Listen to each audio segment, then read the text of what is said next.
여러분 안녕하십니까. 누리피디입니다. 자, 이게 북에서 이번에 발표한 남측에서 보낸 무인기라고 하는데요. 이 관련해 가지고 이재명이가 지금 발칵 이런 상황이었었죠. 중대범죄로 규정하고 철저하게 수사하라 그러자 무슨 TF팀을 만들었더라고. 합동수사본부 이런 걸 구성을 했습니다. 엄청난 사건으로 지금 둔갑시키고 있는데 이걸 놓고 지금 현재 여권 안에서요. 정동영 같은 경우는 바로 즉각 사과하자 이런 식이고요. 그러나 이제 이 청와대 안에서는 위성락이가 안보실장 아닙니까? 일방적인 사과는 곤란하다라면서 소위 자주파와 동맹파 간의 충돌이 일어났다 뭐 이렇게까지 지금 주장합니다. 자, 어쨌거나 그런 상황 속에서요. 놀랍게도 이 일이 내가 그 비행체를 보냈다. 내가 무인기를 보냈다라고 주장하는 사람이 나왔습니다. 놀랍습니다. 이게 이재명이가 엄청난 어떤 지시를 했고 이게 중대범죄화 될 가능성이 크거든요. 그런데도 내가 이것을 했다라고 자백하는 사람이 나왔다라는 것은 놀라운 일이다라고 보여집니다. 참고로 이 비행체를 보면은요, 이때가 가을임을 알 수 있겠죠. 그리고 이때가 이제 9월경이라고 하는데, 뭐, 그렇다면 맞습니다, 이게. 그리고 이번에 또 하나 비행체가 들어갔고, 무인기가, 북에 의해 가지고, 뭐, 이렇게 확인이 되었고, 그걸 자신들이 격추를 했다라고 하죠. 그러면서 잔해를 보여주고 있는데, 이런 식으로. 여기에 이제 자신들이 이제 이렇게, 격추하고 사진을 찍었다. 요게 바로 이제 남측에서 보낸 무인기다라고 지금 떠들고 있는데요. 이거를 이렇게 공개하면서 이렇게 쭉 보시면요. 대부분 조잡한 중국산 부품도 이제 들어가 있고, 삼성의 뭐 무슨 메모리도 있고 뭐 이렇게 이야기하는 사람들도 있습니다. 뭐 이런 것들을 공개하면서 기정사실화하고 있죠. 그런데 이번에 이 발표한 주역이 다름 아닌 바로 이자였죠. 근데 지금 현재 한간에 나오는 것은요, 김정은의 이 후계자가 김주애 뭐 이런 말이 있습니다만 놀랍게도 김주애는 페이크고 진짜는 여기다라고 주장합니다. 예. 김여정이다. 김여정이가 김정은이가 만일에 잘못될 경우에 후계자가 된다라고 이런 이야기가 파다합니다. 또 그건 알 수 없습니다. 그러니까 가봐야 아는 것이다 이렇게 볼 수가 있겠죠. 그런데 이 김여정이가 발표한 내용을 보게 되면은 뭐 핵심은 그거죠. 또다시 도발했다. 참지 않겠다. 응? 너희들의 뭐 어쩌고 저쩌고 하면서 이렇게 저주하고 비난하는 건데요. 윤석열 정부나 뭐 이재명 정부나 뭐 똑같다 이런 이야기더라고. 그러면서 거기서 느낌이 하나 있는데요. 어떤 느낌이 드나 하면요. 이 북이 남쪽을 굉장히 두려워한다라는 걸 제가 느꼈어요. 언제부턴가 북은요. 남측하고 우리 대한민국하고 아예 상종을 안 하려고 하잖아요. 옛날에는 뭐 남조선 괴뢰 뭐 어쩌고 저쩌고 하면서 이렇게 호칭이 더러웠는데 요즘은 대한민국이라고 하더라고. 대한민국. 그러니까 너희들은 너희들의 나라, 우리는 우리의 나라, 우리는 북조선 인민민주공화국 어쩌고 저쩌고 너희들은 대한민국 서로 각자 따로따로 잘 살자 뭐 이런 이야기야. 이거는 왜 이런가 하면요. 실제 노무현 때부터 김대중 때는 좀 아니었는데 노무현 때부터 북은요 남쪽에서 오는 걸 싫어했대요. 노무현이 오는 것도 싫어했고 문재인이 오는 것도 싫어했다. 만나는 것 자체를 싫어했다라고 합니다. 왜 그런가 하면 너무 차이가 나서 그래요. 남측하고 북측하고. 그게 인민들에게 자꾸 알려지니까 정권 유지에 오히려 도움이 안 되는 거야 이게. 그리고 교류를 해봐도 뭐 그렇다고 뭐 남쪽에서 뭐 그냥 북한 뭐를 당장 이렇게 발전시킬 수 있는 어떤 프로젝트를 갖고 오는 것도 아니고 어마어마하게 많은 돈을 또 갖고 오는 것도 아니거든. 물론 도움은 되겠지. 그렇지만 그거 아니고도 살 수 있다라고 그들 스스로도 아마 생각했을 가능성이 크다라고 보여집니다. 그리고 요즘은 해킹을 통해서 수없이 많은 코인을 지금 빨아들이고 있죠. 세계에서 해킹 왕국이 바로 이 북한인데요. 미국도 이걸 캐치하고 지금 여기에 대해서 현상 수배를 좀 하고 있죠. 엄청나게 큰 돈으로 현상 수배를 하고 있던데요. 그래서 자신들 나름으로 살아갈 국리는 있을 겁니다. 중국에 빌붙었다가 러시아 쪽으로 갔다가 왔다 갔다 하면서 양다리 외교를 하잖아요. 저기도. 그래서 굳이 남쪽에 도움이 없더라도 우리끼리 그냥 이대로 살 수 있어 정도는 되는 것 같습니다. 그러나 이들이 이제 두려워하는 게 하나 있어요. 경제력에서 워낙 큰 차이가 나기 때문에 지금 현재 대한민국의 경제력이 저쪽 이제 북한 쪽보다는요. 적게는 50%, 크게는 100배 정도, 50%가 아니고 50배. 크게는 100배 정도 차이가 난다고 합니다. 이 정도 경제력이면 게임 끝이에요. 아무리 군사력 어쩌고 저쩌고 해도 그거는 이 경제력이 이렇게 약한 쪽에서 이렇게 큰 경제력을 집어삼킬 수가 없습니다. 그리고 전투력이라고 하는 것은 군사력이라고 하는 것은 다른 말로 하면 경제력이거든. 가령 군사 훈련을 하더라도 우리 이제 군은 직접 실탄 사격도 자주 하잖아요. 비행기도 실전 뭐 훈련도 자주 하고. 근데 북한은 돈이 없기 때문에 그런 걸 못 한대. 예? 총알 쏴보고 뭐 진짜 실전 훈련을 못 하는 거야. 비행기를 띄우지도 못해요. 기름값 때문에. 훈련이 잘 안 돼 있다는 거야. 그래서 전쟁 터지면요. 진짜 2박 3일 안에 끝난다라고 하는 게 맞습니다. 다만 이들이 갖고 있는 것은 핵을 갖고 있기 때문에 방어 수단은 있죠. 여차지 가면 핵으로 너희들하고 동기어진한다. 같이 죽는다. 그래 겁을 내고 있는 거야. 이 남쪽을. 그래서 이런 무인기 이 이슈에 있어서도 지금 뭐 발칵 이런 상황에 왔죠. 부들부들 떠는 모습을 보이는 것은 무섭다 두렵다라는 의미도 됩니다. 이게.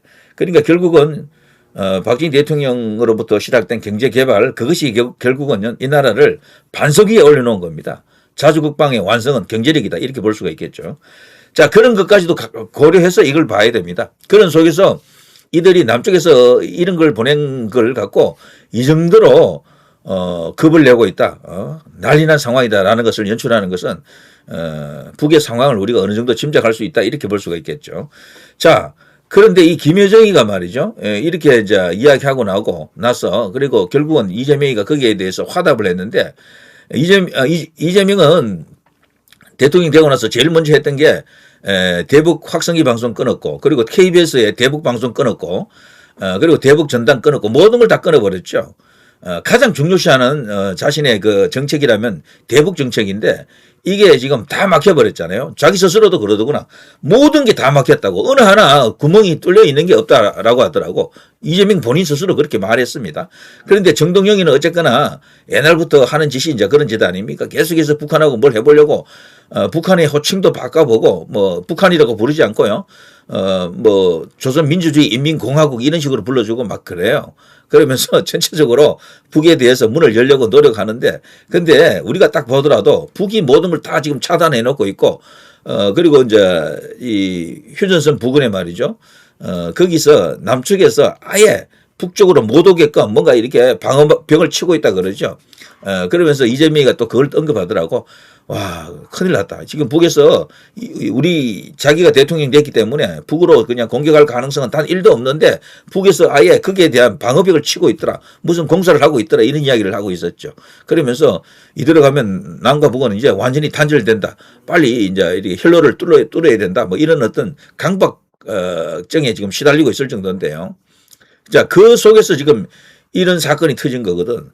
그래서 이게 이재명으로서는요, 이제 이 북의 이제 김정은이나 김여정에게 잘 보일 수 있는 절호의 기회다라고 생각했던지 이재명이가 그런 긴급 지시를 했던 거죠. 그런데 그 사이에 놀랍게도 이건 내가 보냈다라는 이런 인물이 나타났습니다.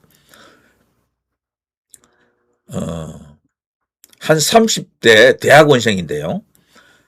경찰청 국가수사본부는 군경합동조사 TF가 민간인 용의자 한 명에 대해 출석을 요구해서 관련 사안을 조사 중이다라고 하는데요. 형사 입건 전 사실관계를 확인하는 단계다. 항공안전법 위반 등 혐의 적용 여부는 조사 이후에 결정할 것이다라고 합니다.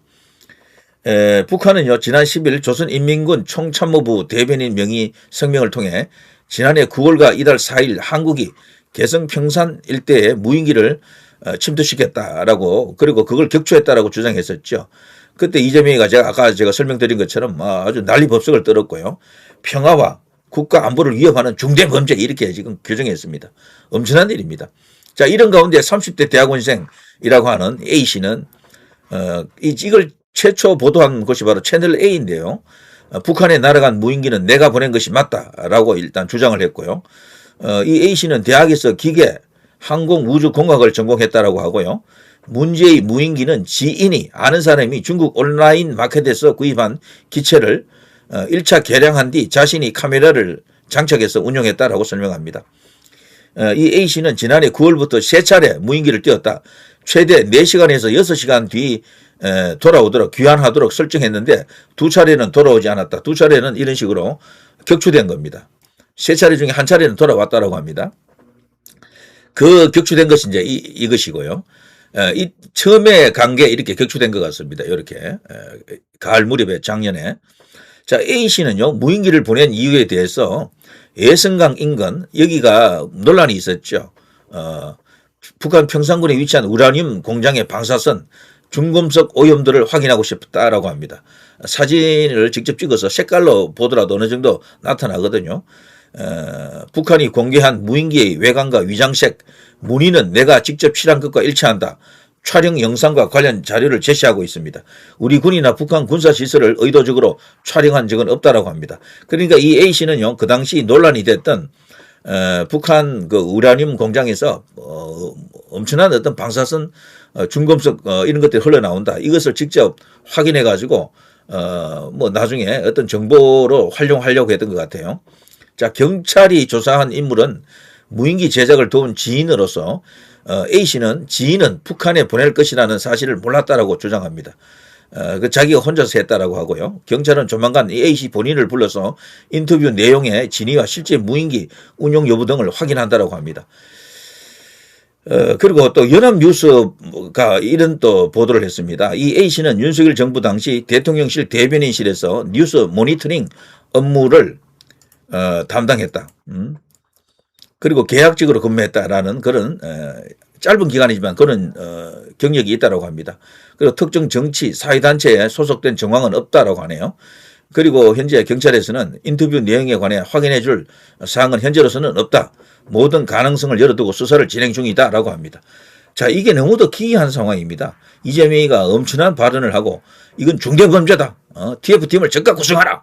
합동수사본부 꾸려지고 뭐 이런 상황 속에서 이건 엄청나게 크게 이게 뭐 중벌로 다뤄질 가능성이 크거든요. 그런 속에서 이게 내가 했다라고 나선 것도 정말 이례적인데, 자, 아무튼요, 이 사건이 어디로 가는지 지켜봐야 됩니다. 그리고 한국, 그리고 대한민국과 저 북한, 남북 간의 관계가 지금 어떤 상황인지를 또 정확하게 들여다볼 수 있는 결정적 계기가 될 수도 있습니다. 정말 미스테리한 사건이 아닌가 싶습니다. 처음에는 이게 북한의 자작극이 아닌가 싶었는데 갑자기 내가 보냈다라는 젊은 한국인이 나타났죠. 자, 한번 지켜보시죠. 자, 누리 PD 김준희였습니다.